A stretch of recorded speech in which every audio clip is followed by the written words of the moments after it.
And hello to all our participants and our attendees. I'm Paul Smith, a PhD student at the University of California, Los Angeles. I'm happy to introduce today with my cohort member, Kirsten Reed, and on the second day of Edible Undercurrents, today's keynote, Carol Goodden. Born London, 1940, having lived in the UK, nearby Brentwood, Los Angeles, the Costa Brava in Catalonia, in Madrid, Spain, and traveled throughout Europe, Goodden moved to New York City by the 1970s. A photographer and a member of the Trisha Brown Dance Company, Goodden founded the restaurant Food in Soho, New York, 1971, with Gordon Matta Clark.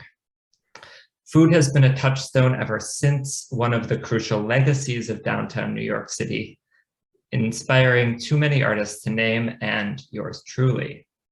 Goodden now lives in New Mexico, where she's calling us from, training horses. Please help me in welcoming Carol Goodden. Thank you. Thank you for joining us. So I believe that we can start this interview sort of simply asking, how did food in 1971 come about? Well, thank you for inviting me. It's been fun to think back and go through my memories over this. I had enjoyed cooking quite a bit when I was in Europe, or rather learning about cooking. And I felt like I wanted to bring what I had learned about cooking in Europe with me. And so I was having a lot of sort of parties at my loft. And I hosted a spring party, which was, the theme of it was food. People were to bring whatever they wanted to bring, whether it was edible food, wearable food, actual food, whatever. And it was quite a success. The usual sort of 50 or 60 people came, and we had a ball for, early evening through midnight hours. And Gordon, who came, had not started dating, actually. That was our first night to start dating. And he said, you should start a restaurant. And I said, well, okay, but I want you to do it with me. And he said, okay. And so the very next day I went out hunting spaces for food. And so it began. In the biography you provided for the panel, and also just now, you sort of mentioned a sort of host of European culinary sources or cultures of food throughout the continent. I'm wondering if you could tell us a bit about those experiences and the cultures of food that came into the project Food. Yes, I have to start out by saying that I grew up essentially knowing nothing about food. I grew up part of my life in Las Vegas, Nevada, when it was very, very small. I mean, there was nothing there, certainly not grocery stores. And we basically had peanut butter sandwiches on Wonder Bread and cardboard peas and flannel meat. And I knew nothing about, tasting food. And so I arrived in England actually to find my father, and he and his then wife, a wonderful person, introduced me to English food. She was a very good cook. And not only just the food itself, but it was the idea of socializing around food, because I really did not have that experience. And so going to the pubs first and having a beer or tea in England was a very important food process. You would go to people's houses for tea or have tea, and England had 4 meals a day. Then I got to France, and that was a totally different kind of cooking. I didn't spend long in France. And then I went to Spain and lived in Spain for 4 years. So that was where I learned about bread. And for instance, one of their customs is that you don't put your bread on your plate, you break it and you put it a piece on the table. And they take what they say, the migas, out of the center of the bread, and they eat the crust. The migas aren't nearly as respected as the crust on the bread. And the kitchens that I came across in Spain, in my apartment, there was no oven. Everything was cooked on top of the stove. and there was a lot of garlic, a lot of oil. I'm telling you, when you cross the border, it's garlic on everybody's breath. They cook everything in olive oil, including their eggs in the morning. And the socializing, again, you pretty much went out for lunch everywhere because it was inexpensive, and that's where you had lunch. And evenings were about the paseo, and you'd walk along the paseo and stop in a little winery or something and have a chateau of wine or a tapa, a little piece of food of some kind. And that was your socializing. And you would go home, at 10 o'clock at night when the curfew was then, because I was in Spain during Franco's regime. So there was a curfew and you had to be off the streets. And then you'd have your dinner, supper, light, whatever it was, at home with your family or by yourself. So the whole idea of socializing with food was a concept that I brought with me to New York, and wanted to continue that somehow. So I had to think about that. Thank you. I mean, how did this influence practically how you ran food, how you started it, how you organized? Well, one of the things that I saw in Spain when I went to the small farms, the granjas, was they had their kitchen and eating space basically in the same area. It was never off or walled off. You could see, smell, watch all the food preparation. And to me, the idea of the preparation of food was fascinating. I thought that was just as interesting as eating it or tasting the food itself. And so I wanted to have my kitchen out in the open where everybody in the restaurant could watch us cooking. That didn't quite happen because we had to cook in the morning, but nevertheless, the kitchen was out in the open and we were replenishing things as things disappeared. And so people were part of the process of the smelling and the developing of food, and part of us. For instance, one of our lunch menus was serving soft shell crabs, Maryland crabs, and our chef Robert Prado was part of the Philip Glass ensemble. He was a chef for a while there, and we had the tables covered with newspaper, and we would pour the crabs onto the table. Well, some of the customers would sit there looking at the crabs, not knowing what to do with them. And Robert would go over and he'd sit down at the table with them and he'd say, "Here, this is how you do it." And he'd pull a crab apart and suck the head and, teach them how to eat soft shell crabs. And so it was all, part. Amazing.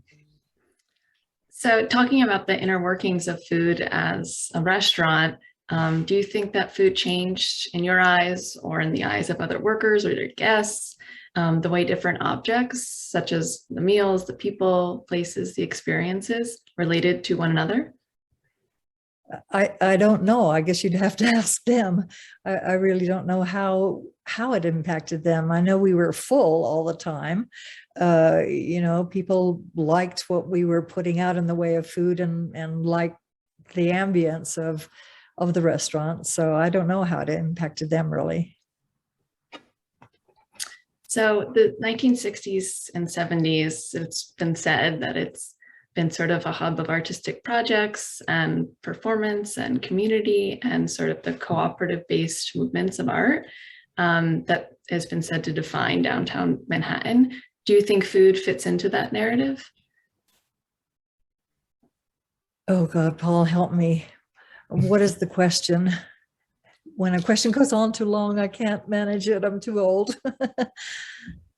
Yeah, I mean, I think our question here is a little bit about how did food relate to some of the cooperatives or some of the other spaces that were happening in Soho at the time.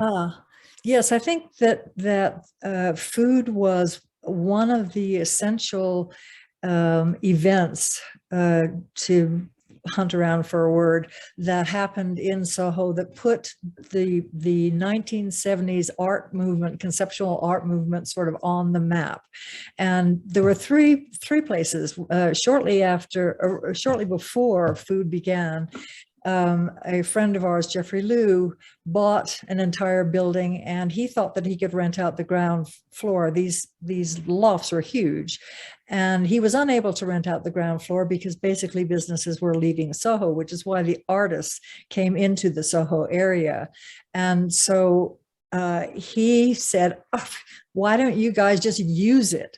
So it was the first, probably the only socialist art place. The doors were never locked. Artists came and went. They did what they wanted to. They made a piece. They destroyed a piece. Somebody else came and they made a piece. Gordon made lots of pieces there at 112, and food in 112 Green Street. This is an important book, by the way. No, how does this work? There. No, I can't. I don't know how to do it. Anyway, there's a book called 112 Green Street that documents all of the artists and everything at the time. And then a magazine, Avalanche, also. So the three of them, Avalanche and Food and 112 Green Street, were the documentations and the that everybody seems to refer to in this era. I've lost my train of thought, I think. No, that was really amazing. Thank you. So I'm wondering if food was envisioned as an alternative restaurant. We didn't have any vision. I think other people certainly saw it as an alternative restaurant. It was the only one that I know of that started out with the kitchen being right amongst the people, in the way that Mabu Mines started out having their theater groups right in the middle of people. Dance was getting off the proscenium stage and being right out amongst the people. When I was with Trisha Brown, we'd be dancing in Central Park, or, you know, in the middle of who knows what on the streets in Soho, she would be having her dance. So all of this sort of happened at the same time. So these were all the new sort of conceptual ideas, without anybody really thinking it in advance. It wasn't planned, it just sort of happened, and definitely was an alternative restaurant space. And we changed the menu every day. That was never done in any restaurant. We cooked everything from scratch, which wasn't too economically viable, but it was great food. Besides 112, what was the neighborhood like, and how did food fit in? That was interesting. Soho itself was a 29-block area that was defined by West Broadway, Broadway, Canal Street, and Houston Street. And it was all cast iron column buildings, beautiful cast iron column buildings, which in the 1800s were dress shops and fancy shops. But then the whole retail dress shop section moved to Midtown, and those spaces were sort of left empty. And so there were second stage businesses that went in, like rag factories, knife sharpening places, cardboard bundling places. And then they found, because it was beginning the hippie era, that everybody was smoking grass up on the upper floors, and they couldn't see what their employees were doing hiding behind the rag bales. And they began moving out to New Jersey. So that left those buildings empty, and the landlords were a bit, nervous about how they were going to pay their rents or their mortgages or what have you. And some of the artists discovered these spaces and said, hey, do you mind if I, move in and do my art here? No, that's fine. He said, well, I need to put in a bathroom. That's fine, the landlord would say. Well, it was illegal to live there, but who knew when an artist isn't a 9-to-5 person? They would stay all day and all night. And so artists began. Well, then Julie Judd, married to Don Judd, who was a sculptor, the city began saying they were going to put the Broome Street Expressway through the bottom of Manhattan and wipe out all those buildings, because they didn't know that anybody was even using them. And these built spaces were very important to, like, when Rosenquist was painting those giant murals and people were doing big sculptures. Marc de Souvero was doing these massive sculptures. So people were doing large things, which was putting New York City on the map as an art place, just like France was on the map. So this was the next really big, important art place. Julie Judd with Bob Rauschenberg and John Cage and some big named artists went to the course, and they found out that it was illegal to have a project going forward until it had been okayed and stamped and approved by the Planning Commission, and this hadn't been. So they stopped the Broome Street Expressway. And at that point, we had been buying whole buildings for $5,000, because we expected them to be torn down, and it was cheaper rent. And there was no place to eat and no place to buy, no groceries. And so that's why we started food, because we all needed a place to eat. So anyway, so in the beginning it was just, factory workers. There were a couple of Hispanic restaurants that closed down at 3 o'clock. In the afternoon, because all the workers went home at 4, so there are a few stray dogs and cats. That's what it was. You said that part of the reason that you started food was there was no place to eat in Soho. Did food kind of become the central restaurant or social space for the neighborhood? It was the place, absolutely. There was one bar, there was an Italian bar, and some of the artists had been going there, but most of the artists did their socializing in a place kind of lower midtown called Max's Kansas City. And when I started food, which was the only place to eat, really, was the first place there. Everybody just came from Max's Kansas City, and there it was. I mean, we started off with a bang. I think you mentioned something to me once about Jeffrey Liu putting LSD in a glass of beer at the Broome Street bar. Yes, honestly, we had been running for a couple of years. I can't quite remember the time. And after food started, there was on Broome Street, the famous, where they were going to run the big traffic thing through, was the Spring Street bar.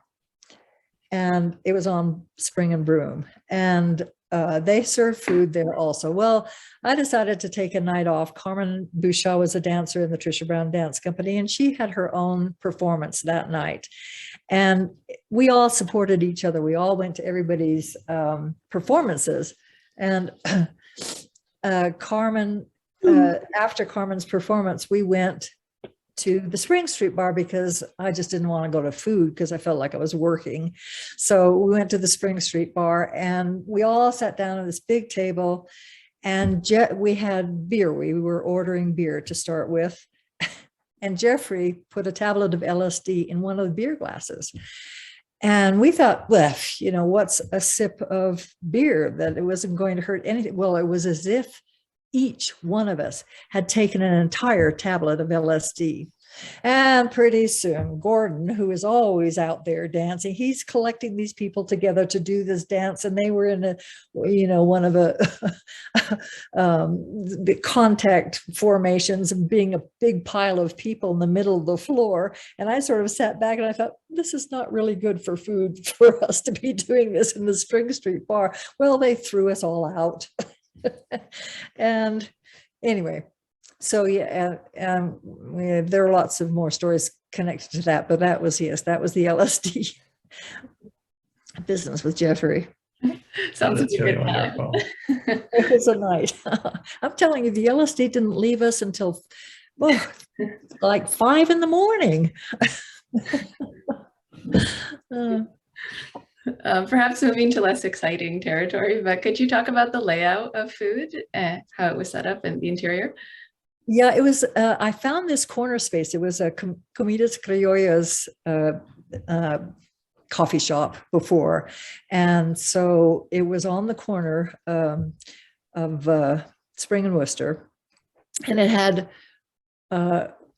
cast iron columns all down the side of it. So it had windows, floor to ceiling, all down the long side of it. It was only, 20 by 60 basically. And then it had this big window on the front, which rolled out like this. And we had this center stove, the big main stove, in kind of the back third of the restaurant. And then Gordon had designed a small stove in the front, which he had seen in Japanese restaurants that had 3 burners.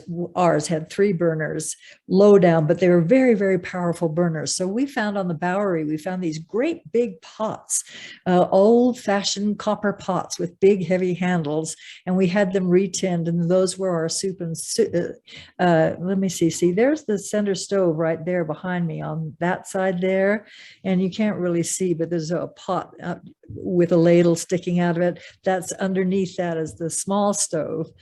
And then we had about 20 tables, I guess. And we made the tables, we built them, because I had remembered in England, they had these beautiful ash tables, and they scrubbed the tables with stiff brushes and Clorox, and it brought out the grain of the tables, so you could see and feel the grain of these ash tables.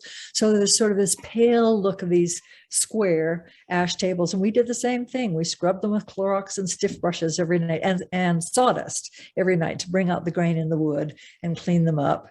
And then we went to a wrecking house, and we got chairs from this wrecking house, and every chair was different. They were all farm chairs, painted blue and white and green and whatever. And it was just a wonderful look. When the New Yorker made an article about it, he drew a picture of these chairs and the tables. I don't know, does that work? That's wonderful. Yeah, it's very informative. You talked about scrubbing and the manual labor involved. Can you talk a little bit how labor was sort of divided amongst the employees at Food? Well, I had this idea that I wanted the restaurant to support the artists, and so I didn't ask anybody, to commit to a job per se. I just needed them to tell me when they could come in, whether it was, they would have assignments like they were the dessert chef or the salad chef or the sous chef or the main chef, or so they had their position, but they might work 3 days in a row, or they might work one day and then not for a week and then another day. So that was how Food allowed them the money that they needed and allowed them plenty of time to do their work and have shows. And we had a dishwasher. Our dishwasher was Richard Peck from the Philip Glass Ensemble. And Richard got really, really interested in the sounds because he was a musician, right? So he gets interested in the sounds of the plates and the glasses and the spoons and everything, and he thinks that this is musical, so he decides he's going to make a concert. So he gets Dickie Landry, who's also from the Philip Glass Ensemble, to come in, and Dickie starts playing his saxophone, and while Richard is making these like sort of John Cage sounds behind. And my dog Glaza was a Malamute cross with a coonhound, so he couldn't bark, he could only howl.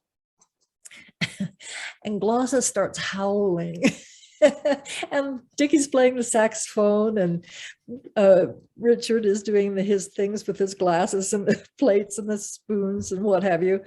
And they recorded the whole thing. It was just a great concert. It seems like you fed the whole downtown New York art scene. I'm wondering who else came to Food. Oh, heavens. I mean, we published a thing in Avalanche called Food's Family Fiscal Facts, which has a long list of, all of the artists that worked there and other people who worked there and people who came by, and of course, Rauschenberg these are bigger names. All the artists, Philip Glass, Gordon Mata, Jeffrey Liu, Suzanne Harris, Rachel Liu, the dance companies, Mary Overly,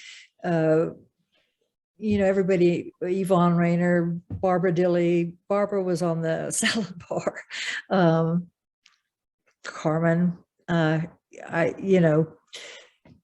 Isamu Noguchi even came. So, I mean, just about any artist that was working at that time, Jared Bark came, Kitty Duane, Gene Heinstein, Richard Nonis. I mean, I could go on and on and on. But it wasn't only the paying customers who came to food, right? No, that's right. We had bums that came to the back door of food, and if they needed a sandwich, they got a sandwich. And some of the bums, were sort of our friends, and we knew them. We had Jake. Jake was a Black man who had a shoe shine box that he carried around with him, all studded brass and with his name Jake on it. And Jake used to carry these little kittens that he would find in the wintertime, and he'd carry them in his inside pockets to keep them warm. And he'd sit in the corner at the opening of the there was a space right by the door as you came in, and he'd sit there with his kittens and just sit there for hours, just to keep warm, and to be there. And of course we'd feed him. And but yes, we would feed anybody that really needed some help. And Jake was great. I mean, Jeff, when we were renovating food and I was painting the columns, I was standing on a ladder outside painting this column, and I was having a really hard time getting my brush to get the paint in the curlicue things on the cap of the column. And he showed me how you shake your brush to get that paint to go up your brush and into that crevice. So we love Jake.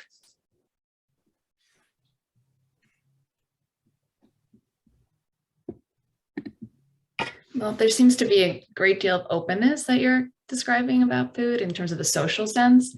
Could you maybe speak about how the interior of the space reflected that open character? You talked about an open kitchen in relation perhaps to how Spanish kitchens are set up.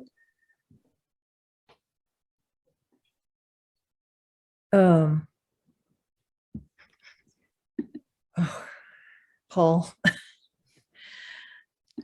How did having the open kitchen in the center, and how did having the open kitchen change the social space of food? Oh, well, it was, I mean, I guess my problem is that I feel that it's obvious that the center stove and the workers being right out there amongst the people was a family kind of a way of being there. So you didn't just come into a table and sit down and eat.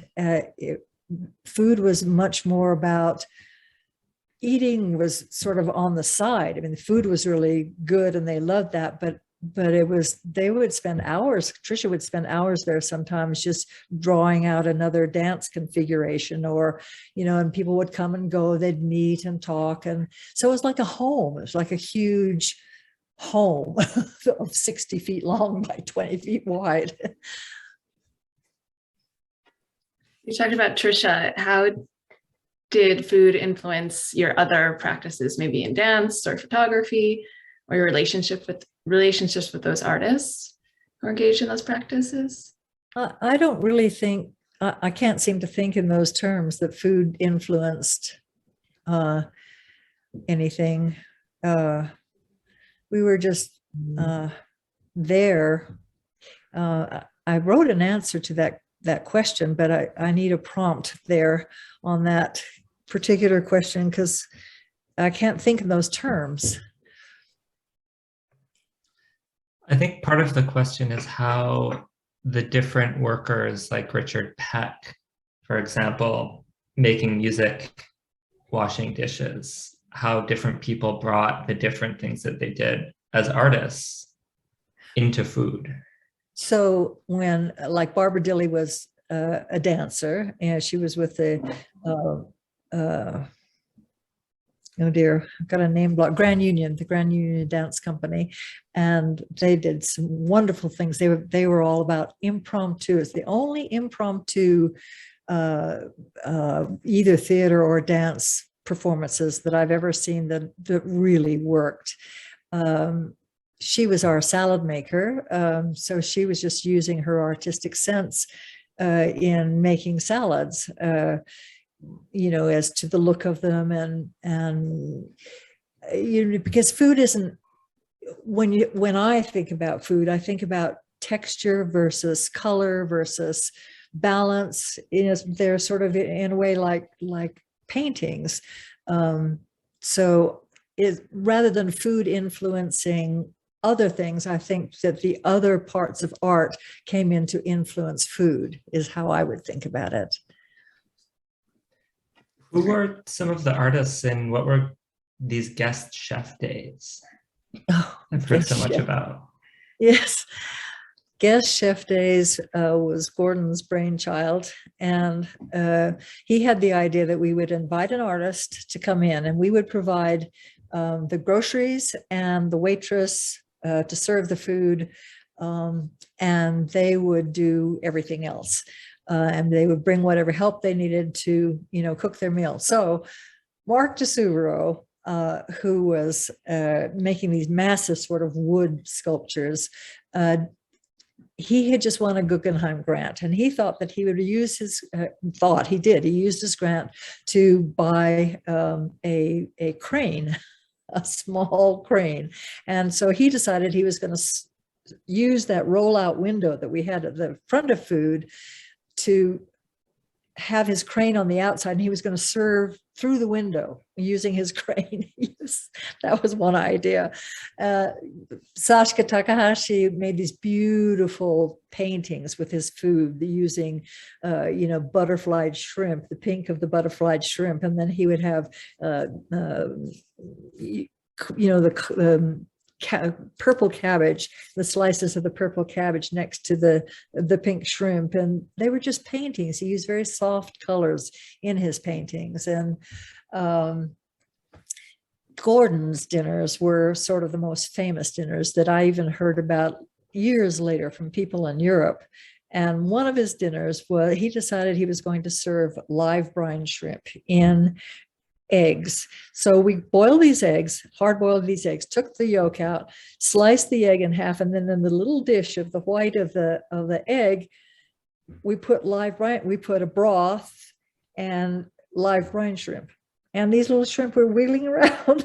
So we served these to the people. And well, of course, not everybody who came on a Sunday, I guess chef day, was an artist. And some people just got up and left. They said, they were going to. And we said, you can leave. You're welcome to leave. That's not a problem. And they were like Jackie Windsor.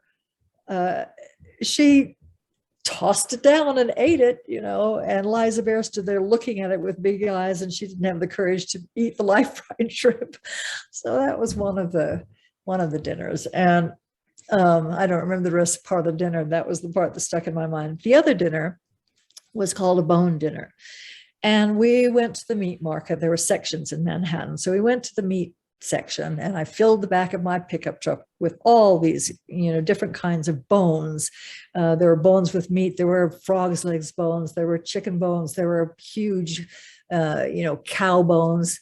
And we boiled up all these bones. We made an aspic salad out of the gelatin that comes from the bones. And then we had the bones sawed, and we stuffed the rings of the big cow bones with wild rice and mushrooms and spices. And then we had, so we served this plate of bones, and afterwards, the bones went back to the dishwasher, which was Richard Peck, and he scrubbed up the bones. And then Sashika Takahashi was the jeweler in the back, and he drilled holes through the bones while the people were, I don't remember what we had for dessert, but they were eating their dessert, and strung the bones on a rope, a hemp rope, as a necklace. And so then the waitress would come out and hand the people this necklace with the bones so they could wear their dinner home. It's amazing. That was a pretty famous one. My arm was so tired after serving. We served 100 plates that night. Very theatrical. Yes. Yeah, sounds it. So I'm wondering how people found out about food. Word of mouth, basically. It just word of mouth, I would say. There were a couple of articles. The New York Times wrote an article, and the New Yorker wrote an article, but otherwise it was strictly word of mouth. I was remembering a dream I had. Oh my word! I had this dream one night that, because you see, we had these bread makers that came in from Mabu. That's a whole story. The Mabu mine, not the Mabu mines, Madbrook Farm in Vermont, and they would send down people when we baked the bread at night when nobody was in the restaurant at night. And because the people changed every month, so the types of bread came.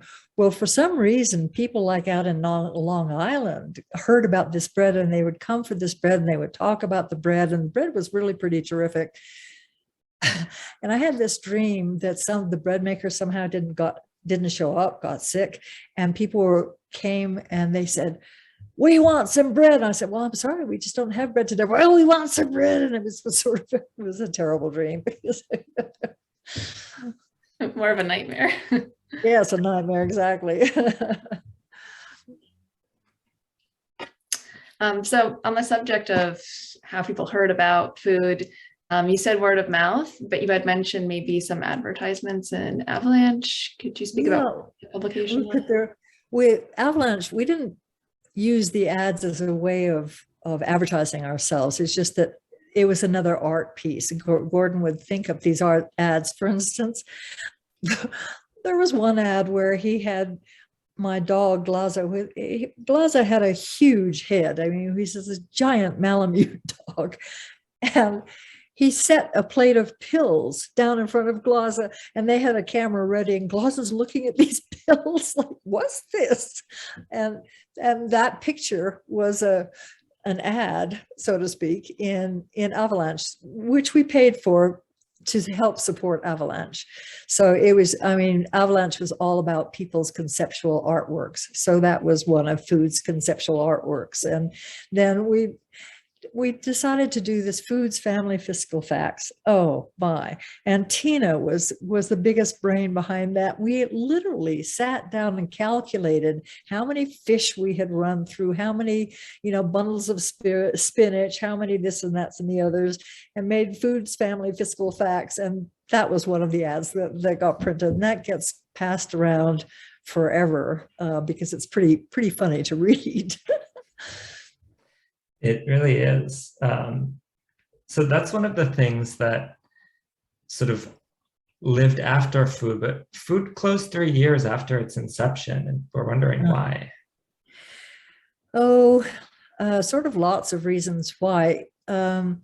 In the beginning, we were pretty thrilled with how food was. We were allowed to have stacks of parsley in a bowl and have the bread all chopped and in baskets, and have stacks of fresh butter carved into pieces so people could, just grab it with a fork, and they were able to stick their heads right over the soups and stews to smell and see. And then, of course, the, kitchen department or whatever of New York City got involved, and we weren't allowed to do that. We had to cover things and wrap things and put, glass barriers between people and the smells and the looks. And so it was having to conform in ways that, I didn't really want to conform. And they didn't want Glaza in the restaurant. I mean, earlier Glaza was part of the art community, and he was there amongst people, and he'd set his head on the table and look at them. He had these mascara eyes. Sometimes he'd be successful and sometimes he wouldn't be, but, they didn't think it was appropriate in Europe, they have dogs in restaurants all the time, but not in America. So, things like that. And then I got really upset with myself when one of the workers dropped a tray of glasses and the glasses broke. And my mind went, oh, dollars. And I was really pissed with myself for having my mind do that, because that isn't what I wanted food to be about. I didn't want it to be about worrying about the bottom line and upset with somebody because they slipped off balance or tripped or whatever happened. And it was just, I was exhausted. I was completely exhausted with the work. Sometimes the floor washers wouldn't show up, and Gordon and I were mopping floors at 11 o'clock at night and then starting again first thing in the morning. And, you know, so it was becoming a business, and we decided that we would try to sell it. And Gordon had this idea that it was an art piece. And so we went to Castelli and said, Gordon, you know, and Castelli actually came over and looked and thought about buying it as an art piece, but then he thought, no. And then we tried to sell it to restaurateurs who were mostly, you know, cafe kind of people, Greeks and Hispanics, and they would come in and they would say, I don't understand this place. They just didn't get it. And they couldn't imagine how to make it work. And then we would have people like ourselves, you know, with their own idea about a restaurant. And of course, they didn't want to buy our idea. They wanted to start their own idea. So basically, we didn't have a saleable place. And Gordon and I kind of wanted our lives back. And this young girl came in, her name was Ruby, and she was very smart. She was a quick learner, and she moved from waitress up to assistant manager to, you know, and finally I said to Ruby, I said, you know, you seem to be really good at this and interested in this. Why don't you just take it over? Just take it over and we'll just come and eat free. And so we did the legal paperwork and we handed it over to her. And then she went and stole the money and closed it 3 months afterwards and ran off to England to start a dress shop, which is what she wanted to do. Wow. I'm glad it ended amicably like that, though, that it could be passed off to someone else. That's wonderful. So on that subject of food closing, what would you say the legacy of food has been, maybe for you personally? Well, it seems, I mean, it's sort of been surprising because it was sort of, you know, quiet. It simply closed. Somebody else took it over. I wasn't allowed to refuse to use the name, so they used the name food, but it was an entirely different place. It didn't have the mood. It didn't have the type of food. And, you know, and then it closed several years after that. And I didn't hear anything, you know, and then there was Cecilia Alamani was putting together a big show on one of the islands in Manhattan. And she called and asked me if I would recreate food in this island place. And they had huge tents. I mean, this was a massive, massive show. And she wanted to get the actual recipes that we used and have her chefs make them. And I was to come from New Mexico and talk. And I was interviewed by radios and newspaper people while we were there. And they had benches outside. She had the blackboard the same way we had the blackboard and food. She totally recreated it exactly. And they did a really good job with making the two. They made 2 soups, and they had fresh bread there too. So it had the whole feeling of food. And a lot of people came. Many of the people who had eaten at food came there and said, oh, I remember food, and talked to me about there being food and how excited they were. So I had the understanding that we had made an impression. And then I started being asked to go to various countries to talk about it, along with Gordon's work. You know, always very much attached to Gordon. And so I don't know how to answer that other than to say clearly food and 112 Green Street and Avalanche were markers that set aside this conceptualism of the 70s in New York City. I think you've summarized it very well. Very full answer. Yeah. It's international echoes. Yeah. Yeah. Yeah. A lot of influence. So now that we're on the legacy of food, I know our time, unfortunately, is a little short today, and we should pass some questions off to the audience because those questions are really lining up. I wanted to ask one question in closing, which is maybe a somewhat simple one, but it's just, what is one meal that you were never able to realize at food, but you always wanted to? I can't think of anything that I didn't realize. I mean, we cooked everything. We cooked Spanish food and vegetarian food and Japanese food and French food, and anything that anybody wanted to cook. We figured out how to make a dinner. Tina one day wanted to do ducks, and I said, yeah, how, duck isn't very big. How? She said, well, we'll just do 26 ducks. And I said, well, how are we going to do 26 ducks? And she said, 6 at a time. She put 6 at a time in the oven. We'd baste them with bourbon and, red pepper, and the way she would do them, the Cajun way of doing duck, and scoop off the endless grease that came out of those ducks. And we'd do these ducks 6 at a time. And we got enough duck, so we cooked everything that we wanted to cook. And one of my pride and joys was the fact that we were able to make fresh bread, because to me, a meal is just not a meal without that wonderful crusty bread. And I always had that in Europe, not so much in England, but certainly in France and Spain. And Germany has different breads, which I also really liked, like their dark pumpernickels. And we did some of that. I'd have to buy the pumpernickel breads. But anyway, I did everything that I wanted. Going to the Fulton Fish Market to get our fish was such an amazing experience.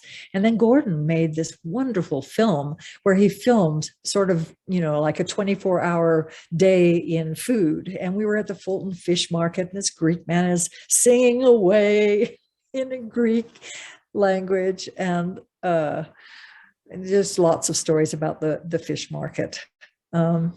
So we cooked everything that we wanted to. Amazing. And also is making me very hungry. It's early in the day. Do you still bake bread?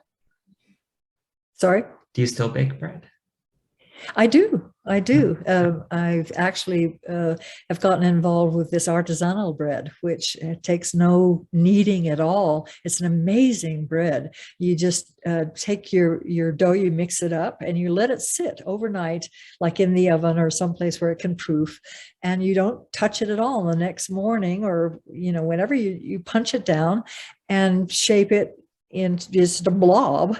And you take your Dutch oven and you stick it in a 500-degree oven for 10 minutes until the oven and the lid heat up to that degree. And then you take this blob of dough and you slap it in there with some parchment paper underneath, and you cook it for 20 minutes. You take the lid off and cook it for another 20 minutes. And you have this beautiful, crusty, completely done, wonderful European kind of bread. It's Italian bread. And so I do that a lot. Okay, well, I will be asking you for that recipe. Okay. There are a number of other questions in the Q&A, and so I think we can maybe open it up now. We can begin with a question, I think, from Adrian DeVoe, I believe, which is a question about whether the ethical sourcing of ingredients was an important aspect of running food, or I guess sort of how did food source ingredients? We used the local people for instance, in the village, in Greenwich Village, which was just slightly to the north of us. We used Florence Meat Market on Jones Street for our meat. And then we used Balducci's. I don't know whether Balducci's is still around or not, but anyway, it used to be right there on 6th Avenue, just at the head of the village. And they just had really great produce. So we bought everything, cheeses and produce from Balducci's. And then, of course, our dry goods came from a regular supplier. So, as I said, the fish came from Fulton Fish Market. We go down ourselves and pick out the fish. We have another question from, I think it's Anelli. I'm wondering if the idea of quality control ever messed with the artistic approach, or were there compromises that need to be made at any point? We didn't, there was no such thing as quality control in those words. I mean, I was there making sure that it tasted the way I wanted it to taste, and wanted it to look in anything that I was supervising. But each chef sort of had his own way of making something, and he knew what it was supposed to look like. So there was no evenness about anything. Everything changed every day and with every cook, and so it wasn't, those words wouldn't have occurred to our minds. I have a question from an anonymous attendee who's asking, can you possibly share with us another story on the same wavelength as the beer and acid story? Let me think. Randall Larrabee was a Cajun cook there at times, and Randall, it's not on the same level as the LSD, but anyway, Randall decided that he was going to make a dish which is stuffed pig stomach. And so he had these literal stomachs that we got from the butcher, pork stomachs, and he was going to make his own smoked sausage.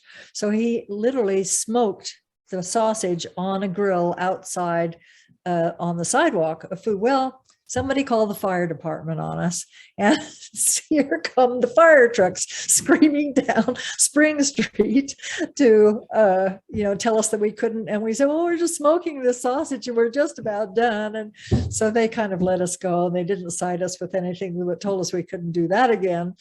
And then what Randall did was took the sausages inside, and he used the inside of the sausage and stuffed the inside of the pig stomach. And inside, in the middle, he would put a cooked yam or a banana, and then he roasted that in the oven. So you had this beautiful golden sort of globe that came out, and when you sliced it like loaf of bread, sliced it laterally, there would be this round of deep orange for the yam or the whitish for the banana that was cooked. And it was a lovely, lovely dish, which people didn't order quite as much as we thought, because we called it stuffed pig stomach, which wasn't too popular. See that? We should have thought of some French name. People were always asking me about, what is this soup called? And I'd make up some French name on the spot when all I'd done is just figure it out that morning, so. So we have another question from an anonymous attendee. What is a dish that you served at food that you still cook to this day? I still cook Basque bass, which is a recipe that I love, that I learned when I was living in Spain. And it's a fresh sea bass that you cut laterally like this. So you have steaks, fish steaks, and you cook it in a broth. Of course, you make the broth out of the tails and the heads and the parts of the fish that you don't use. And then you have collard greens, because collard greens don't break down like spinach. They're tougher when they have to sit for long hours at a cooking temperature or just sub-cooking temperature. And a few garbanzo beans, chickpeas, and what else is in there? Garlic and spices. But basically, so your dish, like a flat sort of a soup dish, you have this round of your fish steak and one collard green leaf and a couple of garbanzo beans. And so it's very spare, but wonderfully tasting and just super good. I still cook that. Sounds like you need to write a cookbook. No, people have said that forever. I have a stack this high of recipes that I collect from everybody and keep collecting from everybody. And the thing about me is I don't repeat things. I always will have to do something new, try something new. And, oh, that looks interesting. Try that one. So there's a stack of recipes I do have, but I don't know. I don't know about a cookbook. People don't do cookbooks anymore. They go online.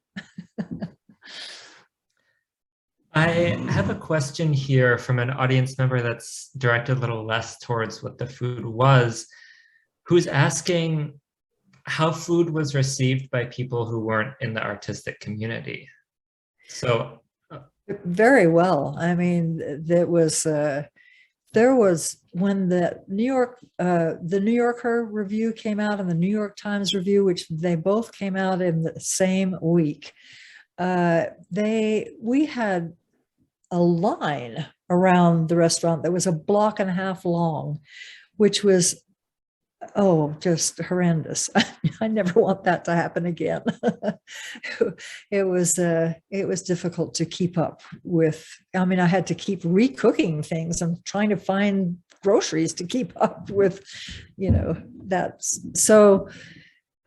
I lost the beginning of the question. I'm sorry. The beginning of the question was, did other people yes, as I said, people came from Long Island, people somehow or other word of mouth. And they all often, they came to look at the artists, which was a bit weird for us. What do you mean by look at the artist? Stare at them, literally. Oh, there's Rauschenberger. Oh, there's, a famous artist name, there's Philip Glass. So it's like a zoo. Much like many people with the photographs, I'm sure. Oh, exactly, like paparazzi kind of thing, yeah. I mean, they weren't obvious or mean or terrible about it, and we had, there's one great photograph where the restaurant is just totally stuffed, and there's some people there with suits and ties and, clearly not artists. And so the nearby community from New York University, which was right across the street on Houston, just on the other side of Houston. So they were only a block away. So we would get a lot of teachers and students and business people from the university in food. So it sounds like a very popular spot, food. So what was the public's response to when it closed its doors? I have no idea. I didn't run into them. So I really don't know, I know that all the artists, because somebody else took it over when Ruby left. I found out because the chef called me and said, I can't get, and I had another job somewhere else. The chef called me and said, I can't get in.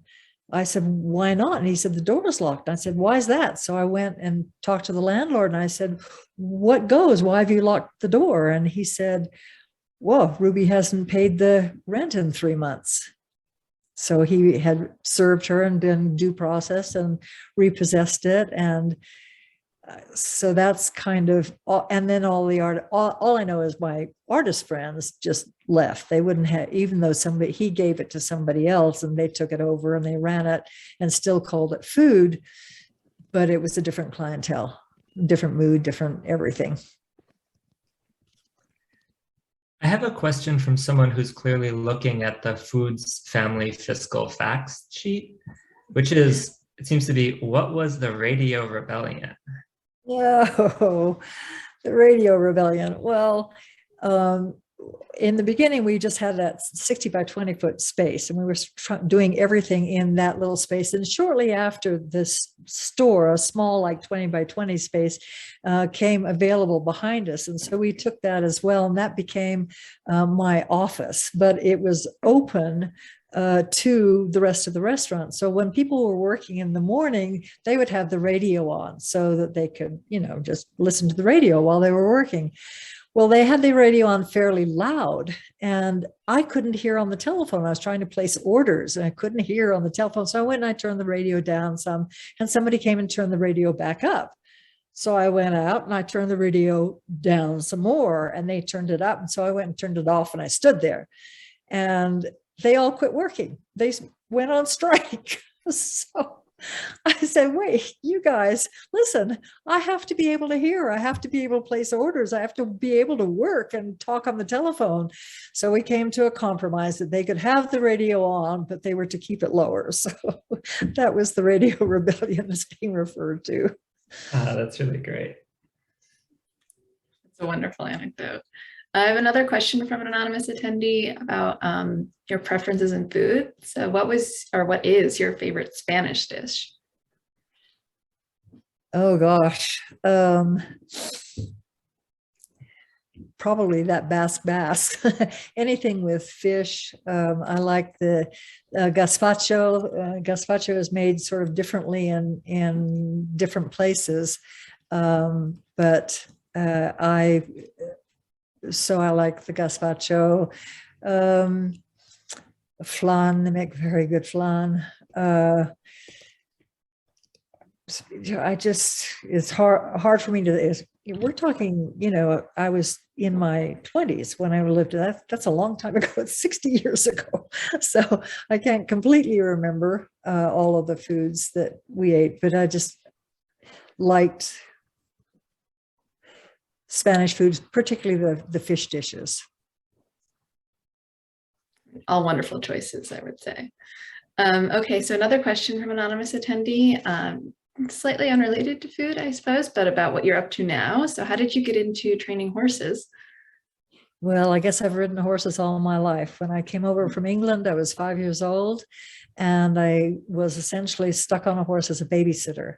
And I learned to ride, and my horse became my companion and my physical contact and everything that a child needs. And so I guess I really, really bonded with horses, and have, except for the time that I lived in Spain.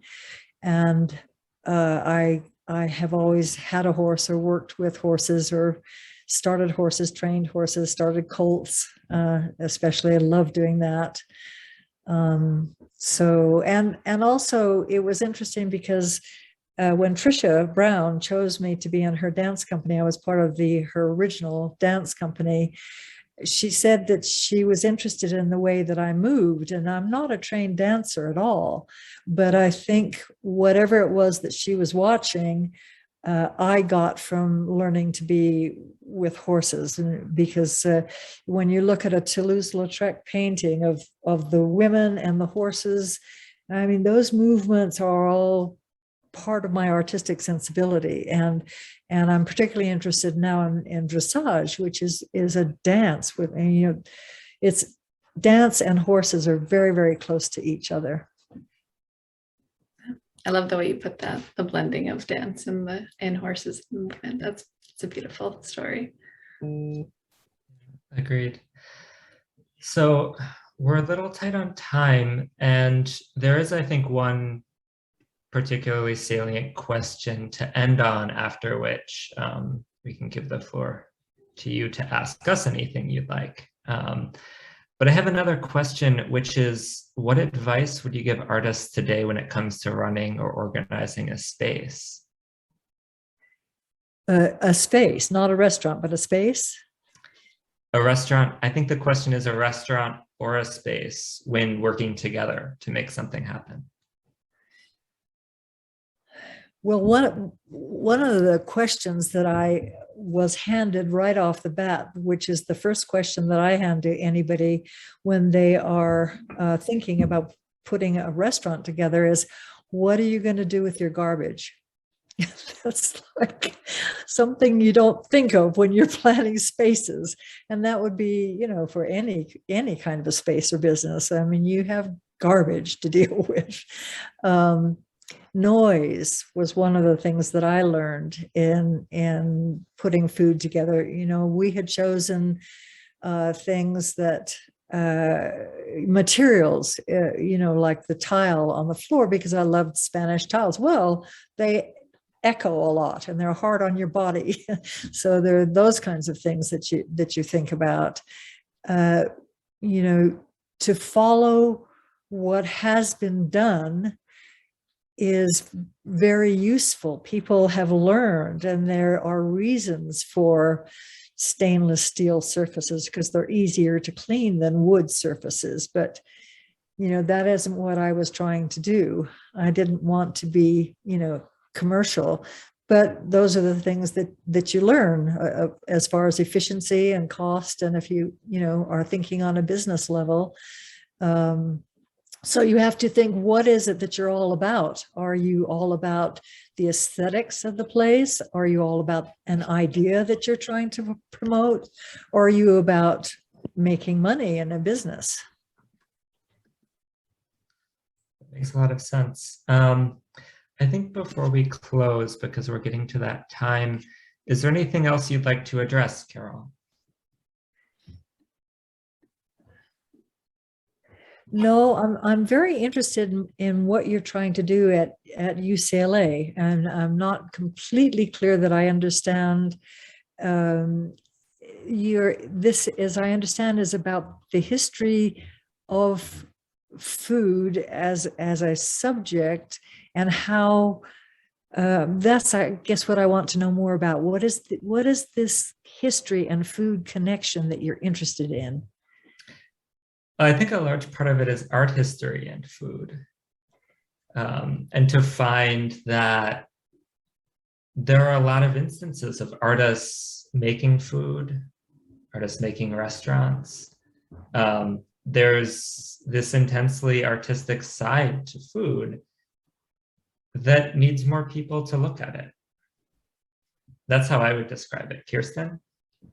Yeah, just acknowledging food as maybe a perhaps overlooked medium or element within the artistic expression that hasn't been given due diligence in art historical literature, exploring that, you know, overlooked side of